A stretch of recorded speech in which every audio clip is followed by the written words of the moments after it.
Welcome. Welcome to another episode of I Quit My Job. On this episode, we have Amanda Catherine. Amanda, thank you so much for showing up on I Quit My Job, where ordinary stories lead to extraordinary inspirations. And I'm sure your story could inspire somebody out there, and I appreciate that you want to share your story. And Amanda, thank you. And why don't you explain who you are, and then we'll just take it from there. Oh, thank you so much. Yeah, so I am an entrepreneur. I'm very passionate about business. I'm also a best-selling author and a business mentor, and I'm super happy to be here with you today. So right now I am running a business that's a body contouring business. It's a beauty and wellness business, which blends two of my passions together. And I am working with some different artists as well in artist management, bookings, and just business development with artists too. So, which I kind of look at like essentially as business mentorship. Right. So I do a lot of business mentorship. All the startups through City of Kitchener, they go through me and our team. We have a bunch of different programs that really just helps people get their ideas off the ground, right? So that's what keeps me up at night. Oh, wow. That's amazing. Does it keep you up at night? No. I sleep like a baby. Nice. But yeah, so thank you. As you know, this is about I Quit My Job. So I Quit My Job is all about those extraordinary stories. It's all about taking that journey. It's all about going into the unknown. And I just want to know, like, what is your I Quit My Job story? So I was working as a wellness consultant for a few different companies in Canada, which was my dream job, fresh out of school. Loved it, was very passionate about it, and I was very grateful. But I had a big mindset shift. Upon like contract negotiation renewal time, I discovered basically that the company I was hired with, they were charging a lot more than I was getting paid.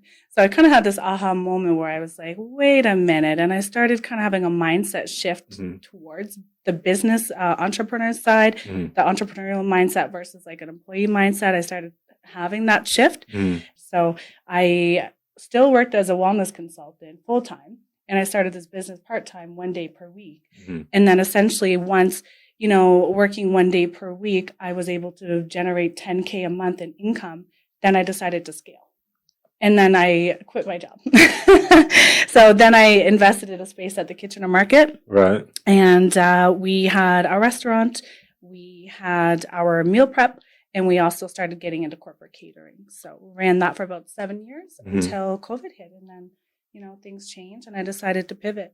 So in that journey, like you're doing wellness for corporations. So you're in the corporate world. Yes. And then you kind of did that little pivot where you want to use wellness for food. Right. So then did you always have a cooking skill and then you always wanted to share that? Yeah, and actually we were one of the pioneers in terms of meal prep in Canada because meal prep. Yeah, so like we were one of the first meal prep delivery companies in Canada. So we had to figure everything out. We didn't know what we were doing, right? So we had to figure everything out. In terms of cooking and how that skill really came about, I loved cooking for myself and I recognized, okay, if I want to be in a healthy body, I need to learn how to cook and I need to learn how to cook nourishing meals, right? And not be eating takeout and everything too. And also, it's more cost effective when you're cooking and it's just very rewarding, right? So anyway, I taught myself how to cook when I was in university on a student budget of like $40 a week for groceries. I was like, gotta learn how to cook. You got a budget though. You had a budget. I can't live off these Michelinas forever. So right. Frozen meals, in the microwave. That's what I was doing before. So I was like, gotta learn how to cook. So I bought a recipe book and I, tried one recipe per week. Now I had no idea how to cook on a larger scale for people. At first I just started, doing what I'm doing for myself. Rice, chicken, veggies, pasta, oatmeal for breakfast, boiled eggs. Started just doing with that for friends and family. And then, it just blossomed very organically, word of mouth. And I had a business partner at the time. She was an amazing chef. She's a Jamaican chef. She taught me so much. I learned so much from her about cooking. She went to culinary school. I didn't. Right. So. How do you know, what you want to deliver to your clients? So we did some beta testing, tested on 10 people, got their feedback and, a lot of surveys, just what kind of food would you want? What do you want to eat? Those kinds of things. And ultimately we just started, learning as we went. It was like, okay, this is doing well. This is popular. We have good feedback on that. Let's keep doing that, right? Whatever's not doing very well, let's not do that. So we just kind of learned as we went as well, just giving feedback from clients too. Okay, so in your corporate role, how did you explain to them that you're leaving? How did all that transition?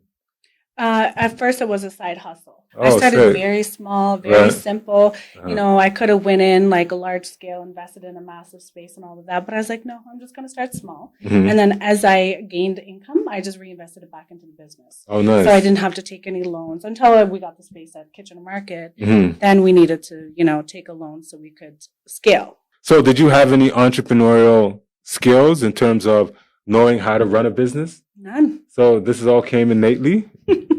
Well, I'm self-taught again. Yes. So I did hire a business mentor to guide me, which was an amazing investment. I'd recommend that. And I just read books, a lot of trial and error. Right. I took advantage of the City of Kitchener Small Business Center that had a lot of free resources and free mentorship. That was very pivotal. And actually, that's why I'm working with them now, because I'm just so grateful that they were a resource for me to be aligned in my purpose today, because without those resources in our community, like somebody like myself, that I don't have a business background. Right. I didn't go to school for business. Right. Where do you start? It can be very daunting, right? And you don't know what to do, where to go, how to go about it. And entrepreneurship is scary enough as it is, right? So I read books, I took courses, and just kind of taught myself what I needed to go as I went along. And so did you encounter a first date? Did you encounter going to your bosses and saying I'm leaving? Like how did that transcend? No, I just let them know that I was going to be pursuing my business full time and just focusing on that. And I really appreciated the opportunity, and I stayed connected with them. I told them, if you need any support, you can always call me for coverage of classes or events and things like that. So I left in a very positive way. Oh, nice. Oh, nice. Oh, nice. Well, what lessons during that moment of actually changing careers or quitting your job to go on your own, or lived experiences, personal experiences that say, hey, I'm on the right track? Well, I think once you are aligned with your purpose, then I notice that the more I stay in alignment to what I truly love to do, what I'm passionate about, and what I'm good at, the path becomes very easy. It's like the path of least resistance, right? And I think I focus on something I was very passionate about. I was very passionate about healthy eating, very passionate about wellness, very passionate about helping other people. So, when you're aligned with your passion, things go a lot easier, right? And when you're passionate about something, it's like that is going to keep you going through the difficult times when, the money's not there. Because if you're motivated by money, when the money's not there and you're in business, you want to give up pretty quickly, right? You want to go and work for somebody else pretty quickly. So it's difficult to be a business owner. I mean, it's challenging, but the alignment, it's like the right people, the right networks, like all of those things lined up for me. And I saw those as signs that I'm on the right path. Oh, nice. Nice. And the kind of feedback I was getting from clients, how it was helping their life, I was like, yeah, I'm making a difference now. And that's really what I wanted to do. So in that I quit my job story, working both jobs helped you find your purpose even more? It did, because I found I could see both worlds, and I could see how I basically was different depending on what I was doing. Your habits and the things that you do on a daily basis, the things you say, the skills you need, all of those are very different when you're working for yourself versus working for somebody else. So I could really see the difference. And I noticed that when I was working for myself, even though I had my dream job and I loved my dream job, I just really found that, working for myself was just a lot more rewarding. I had a lot more flexibility, a lot more autonomy, and I could do things exactly as I wanted to do, right? And I remember, having a boss that was like, Amanda, you only want to do what you want to do. And the way he said it, it was like, you'd swear I was committing Grand Theft Auto. And I'm like, lock me up, no Wi-Fi. Pardon me for doing what I want to do, what I love to do. Lock me up, throw me the key. So anyway. Did he lock you up and throw away the key? No. But I basically was like, I think that's what I should be doing, what I want to do and what I'm really good at. And I find the more I stick to that, as opposed to, sticking to what everybody else thinks I should be doing or what everybody else thinks I should do, then the happier I am. Right. You know? So in that journey or in that mix, right, while you sharing your quitting job moment, was there any doubters in your camp? And if Always. and if so, how did how did you handle that? Honestly, faith and confidence. Like I've always had a lot of confidence naturally, in my Hmm. ability to just see something through beginning to end. Hmm. And I had a lot of faith, right? And Hmm. my faith has always been very strong. And I believe in learning. So when Right. I look at like failure and starting something, I don't look at failure as something as scary. I don't even actually look at it. I look at like the potential of failing at something as learning opportunity. That's all it is Oh, a learning nice. opportunity. Nice. And like when you look at something as a learning opportunity, there's no fear. And if I fall, I'm going to learn and I'm Right. going to, I'm going to fail forward. I'm going to fall forward and learn. And that's what happened. I failed a lot, but I Wow. kept going and Wow. learning. Wow. What if there's somebody else in that position right now, want to quit their job, but they're doing what you did, they're working, both jobs. What advice can you give them? Well, I would say, the number one thing to do is to really focus on like what you are passionate about and what you're really good at, right? And how do you know those things? Well, you have to have like an inner voice, right? Mhm.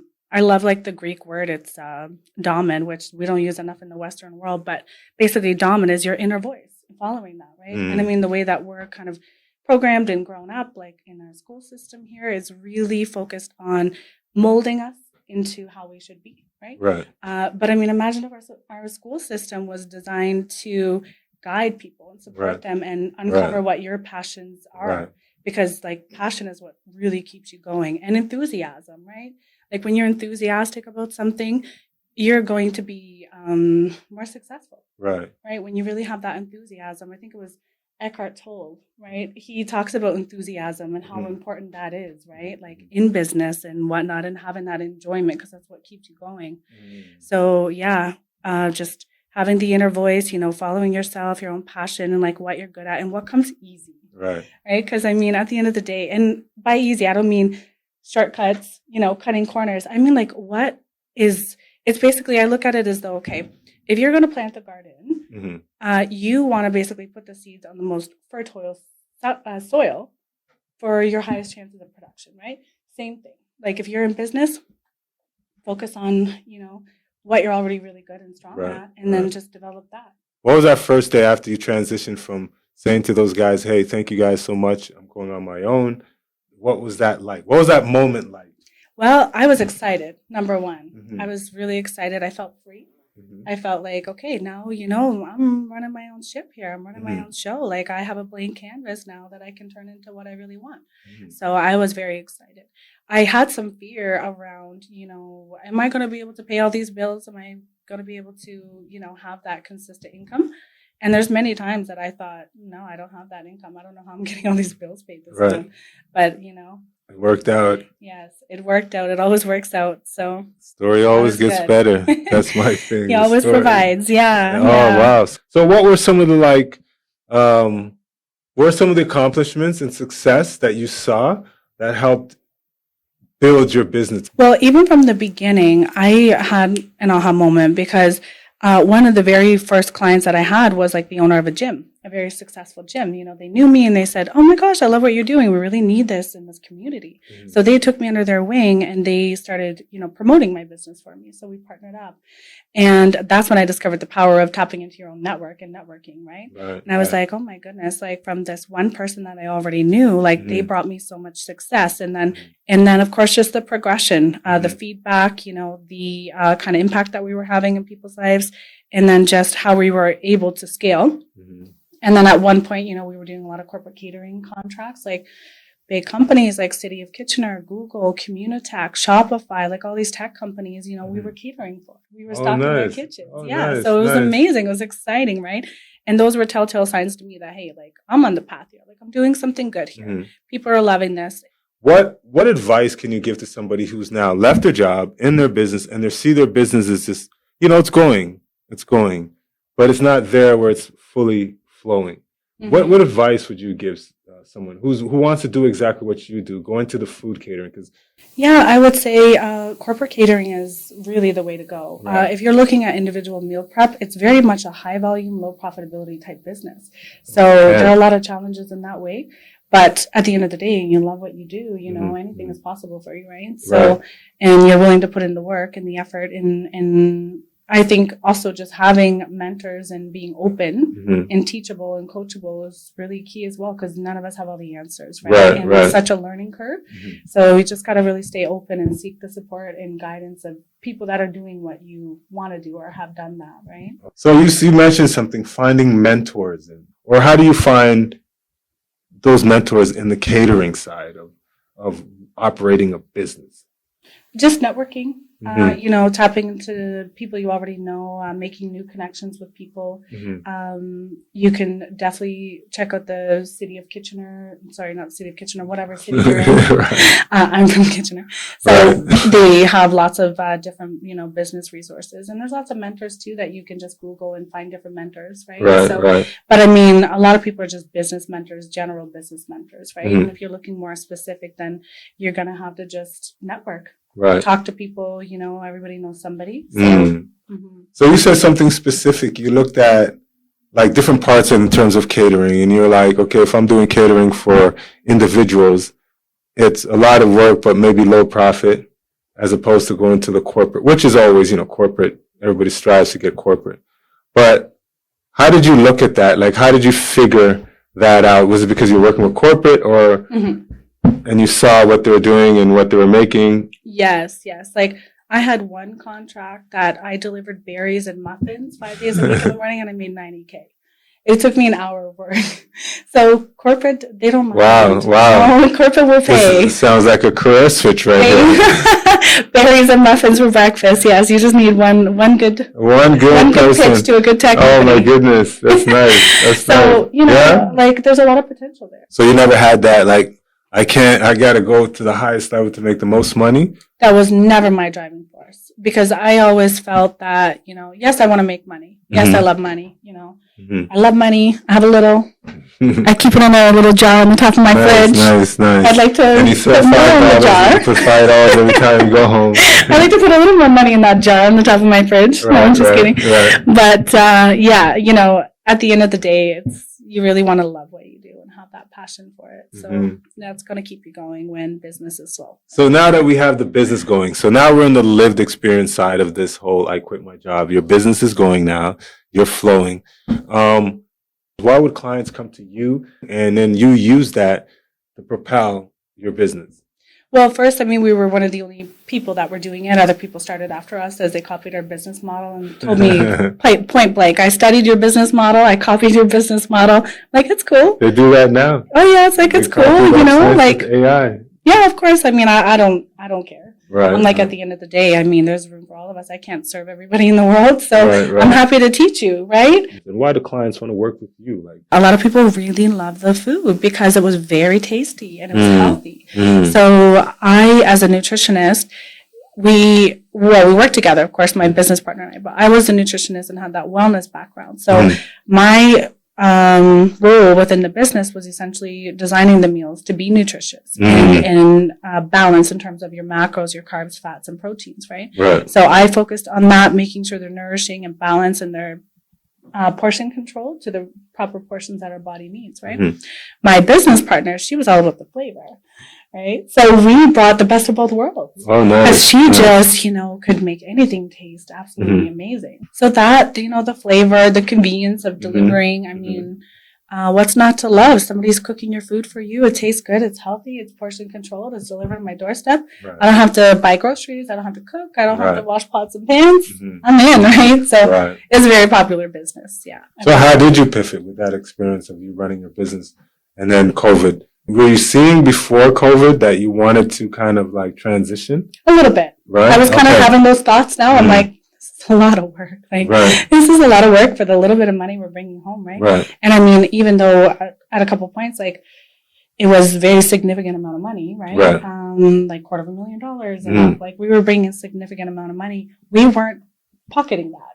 Right. We weren't getting the fruits of those labor because it was all being eaten up in the cost. And I'm thinking, okay, if I can bring in like $250,000 now doing this food business, I could definitely bring in $250,000 or more doing a different type of business that would free me up. And, I started looking at different business models and different ways to just kind of basically give yourself more time, right? And have residual income and take more of the profit, right? Because when you have more profit, you can do more.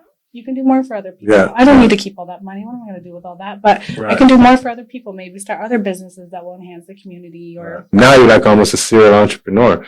You're on to the next. Yes.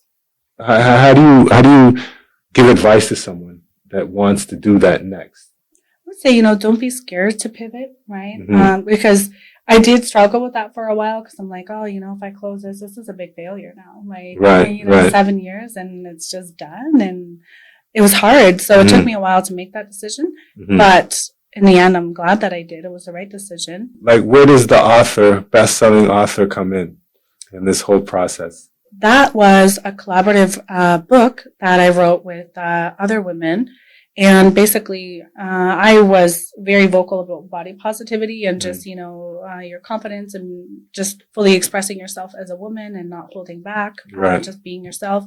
So I was quite vocal about that just in my own journey. So, when you're aligned in your purpose and you're doing things that you want to do, you naturally attract other people, right? So I attracted a lot of other women that were like, hey, I love what you're doing. We wanted to do this, let's do this book. So we teamed up and we wrote this book about body positivity and like a journey towards body acceptance. And, for women is basically overcoming the challenges because for us, it's very much a lot of women struggle with body image issues, eating disorders, just because of the pressure on social media and unrealistic beauty standards, right?